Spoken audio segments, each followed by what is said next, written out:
ব্রহ্ম হতে কীট পরমাণু সর্বক্তে সেই প্রেমময়, জীবে প্রেম করে যেই জন সেই জন সেবিছে ঈশ্বর। ছেলে মেয়েদেরকে কি করে আজ মোবাইলে অ্যাডিক্টেড হয়ে গেছে, আবার পড়াশোনার দিকে নিয়ে আসা যায়। তাই এখানে একটা বড় গ্রন্থাগার করার প্ল্যান নিয়ে আমি এগোচ্ছি।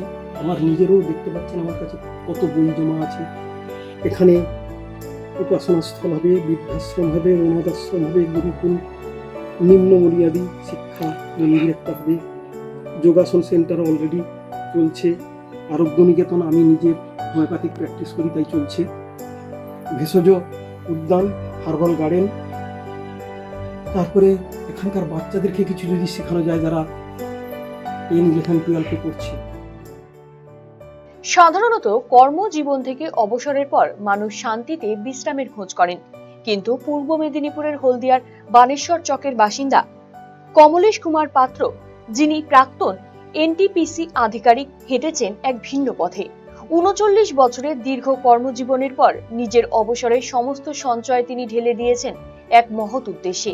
জলপাইগুড়ির রাজগঞ্জ ব্লকের সন্ন্যাসীকাটা এলাকায় তিনি গড়ে তুলেছেন আমাদের তপবন শান্তি সেবাশ্রম। উদ্দেশ্য সমাজের অসহায় বৃদ্ধ, অনাথ এবং প্রান্তিক মানুষদের জন্য একটি নিরাপদ আশ্রয়স্থল তৈরি করা। 2023 সালের নভেম্বরে এনটিপিসির ডেপুটি ম্যানেজার পদ থেকে অবসর গ্রহণ করেন তিনি। এরপর আর ব্যক্তিগত সুখ স্বাচ্ছন্দ্যের কথা না ভেবে জীবনের বাকি সময়টুকু সমাজ সেবায় উৎসর্গ করার সিদ্ধান্ত নেন। 2024 সালের 1 জুন 4.5 বিঘা জমি কিনে তিনি তৈরি করেন আশ্রম নির্মাণের কাজ। বর্তমানে নির্মাণ কাজ সম্পূর্ণ না হলেও প্রতিদিন নিজের হাতে তদারকি করে স্বপ্নকে বাস্তবে রূপ দিচ্ছেন তিনি। তার এই স্বপ্নের আশ্রমকে ঘিরে রয়েছে এক বিস্তর পরিকল্পনা। ভবিষ্যতে এই তপবন শান্তি সেবাশ্রমে গড়ে তুলতে চান বৃদ্ধাশ্রম এবং অনাথ আশ্রম, গুরুকুল এবং যোগ কেন্দ্র, ভেষজ উদ্যান, বিনামূল্যে চিকিৎসা পরিষেবা কেন্দ্র, কুটির শিল্পের প্রশিক্ষণ কেন্দ্র, বহুমাত্রিক প্রতিভা অন্বেষণ কেন্দ্র ও সমাজসেবা। শুধু সমাজসেবাই নয়, শিল্প সাহিত্যের প্রতিও তার অগাধ টান। ছোটবেলা থেকে সাহিত্য চর্চা, কবিতা, গান লেখা এবং বই প্রকাশের সঙ্গে তিনি যুক্ত। এর পাশাপাশি তিনি একজন অভিজ্ঞ হোমিওপ্যাথি চিকিৎসক। চাকরিরত অবস্থাতেও তিনি বহু মানুষের চিকিৎসা করেছেন এবং অনেককে নেশামুক্ত জীবনে ফিরিয়ে আনতে গুরুত্বপূর্ণ ভূমিকা পালন করেছেন। তবে এই পথ চলা মোটেই মসৃণ ছিল না। নির্মাণ কাজ শুরু হওয়ার পর থেকে আর্থিক প্রতিবন্ধকতা এবং অসাধু চক্রের চাপের মতো নানান সমস্যার সম্মুখীন হতে হয়েছে তাকে। তবুও সমস্ত বাধা উপেক্ষা করে অবিচল চিত্তে এগিয়ে চলেছেন তিনি। হলদিয়ার দুর্গাচক, সেখান থেকে একটা গ্রামে বানেশ্বর চক গ্রাম, সেখান থেকে আমি উঠে এসেছি। তারপরে আমি সার্ভিস সূত্রে, চাকরি সূত্রে আমি প্রায় 29 বছর এনটিপিসিতে ফারাক্কাতে ছিলাম। সেখান থেকে আবার প্রমোশন পেয়ে আমি বিহারে গিয়েছিলাম কাহালগাঁতে, এবং তারপর সেখান থেকে আবার প্রমোশন পেয়ে আমি দার্জিলিংয়ে আমাদের রামমাম প্রজেক্ট থেকে আমি রিটায়ার হয়েছি 2023-এর নভেম্বরে। প্রথম 1 কিলোমিটার 2 কিলোমিটার করতে করতে তারপরে আমি আস্তে আস্তে এতটা এন্টু পেয়ে যাই, দার্জিলিংয়ের মতো পাহাড়ি রাস্তায় ম্যারাথন শুরু করি, এবং সেখান থেকে আস্তে আস্তে আমি দার্জিলিং ম্যারাথন 3 বছর করেছি, Sikkim marathon, Gangtok marathon, Kalimpong marathon. এরপরে আস্তে আস্তে জম্মুতে গিয়ে কাটরা ম্যারাথন, মুম্বাইতে গিয়ে ছত্রপতি শিবাজি ম্যারাথন, কলকাতায় গিয়ে টাটা ম্যারাথন, বহু জায়গায় আমি ম্যারাথন করেছি, জলঢাকা ম্যারাথন, বহু জায়গায়। তা সেখান থেকে আমার ভিতরে একটা এনার্জি লেভেল এসেছিল যে আমাকে কিছু করতে হবে, এবং বিবেকানন্দ ভারতাত্মার বাণী জানার জন্য সারা ভারত পরিভ্রমণ করেছিলেন।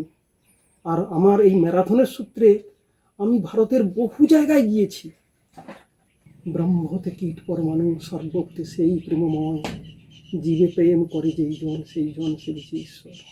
সেখান থেকেই আমি ভাবি আমার এত জায়গায় ম্যারাথন করেছি, এত জায়গায় করেছি, এবং আমি হরিদ্বার থেকে যমুনোত্রী অবধি 300 কিলোমিটার আমি পায়ে হেঁটেছিলাম, সেখানেও আমি পাহাড়ি রাস্তা দেখেছি। তাই আমাকে আরও বেশি আমি চার্জ হয়ে যাই যে আমাকে কিছু দিতে হবে, কিছু করতে হবে। রিটায়ার্ডের পর সেকেন্ড ইনিংসটাকে আমি ভাবলাম যে মানুষের সেবায় আমার কি ক্ষমতা। শ্রীরামকৃষ্ণ বলেন কিছু একটা করব। সেই মানসিকতা নিয়ে আমি আজ এখানে একটা জায়গা কিনেছি, আমাদের তপবন বলে একটা নাম রেখেছি, যেখানে আমার বলে কিছু থাকবে না। এখানে উপাসনা স্থল হবে, বৃদ্ধাশ্রম হবে, অনাথ আশ্রম হবে, গুরুকুল, নিম্ন বুনিয়াদী শিক্ষা মন্দির একটা হবে, যোগাসন সেন্টার অলরেডি চলছে, আরোগ্য নিকেতন আমি নিজে হোমিওপ্যাথিক প্র্যাকটিস করি তাই চলছে, ভেষজ উদ্যান, হার্বাল গার্ডেন। তারপরে এখানকার বাচ্চাদেরকে কিছু যদি শেখানো যায় যারা 10, 11, 12 পড়ছে, ছেলে মেয়েদেরকে কী করে আজ মোবাইলে অ্যাডিক্টেড হয়ে গেছে, আবার পড়াশোনার দিকে নিয়ে আসা যায়। তাই এখানে একটা বড় গ্রন্থাগার করার প্ল্যান নিয়ে আমি এগোচ্ছি। আমার নিজেরও দেখতে পাচ্ছেন আমার কাছে কত বই জমা আছে, সমস্ত রকম পড়াশোনার বই। আমি বিভিন্ন স্কুলের সঙ্গে যোগাযোগ করে ওদের কি কি বই হলে বাচ্চাদের হবে সেরকমভাবে বইপত্র কিনে, তাই এখানে যা কিছু একটা সেবামূলক কিছু করার চেষ্টা চলছে আমার। আরসিটিভি সংবাদ, জলপাইগুড়ি। নার্সিং নিয়ে পড়াশোনা করতে চান? আপনার জন্য রয়েছে শুধুমাত্র মেয়েদের জন্য সরকারিভাবে স্বীকৃত উত্তর দিনাজপুর জেলার নির্ভরযোগ্য নার্সিং শিক্ষা প্রতিষ্ঠান Raiganj Nightingale institute of nursing sciences. যে কোনো শাখা থেকে উচ্চ মাধ্যমিকে 40% নম্বর পেয়ে জিএনএম ও বিজ্ঞান শাখায় 45% নম্বর পেয়ে বিএসসি নার্সিং পড়ার সুবর্ণ সুযোগ। এয়ার কন্ডিশন হোস্টেলের সুবিধাযুক্ত এই শিক্ষা প্রতিষ্ঠানে কোর্স শেষে রয়েছে চাকরির গ্যারান্টি। রয়েছে রায়গঞ্জ গভর্নমেন্ট মেডিকেল কলেজ ও হাসপাতালে হাতে কলমে শেখার সুযোগ। আসন সংখ্যা সীমিত, তাই আজই যোগাযোগ করুন Raiganj Nightingale institute of nursing sciences, Gobindapur near Techno India school, Raiganj, Uttar Dinajpur.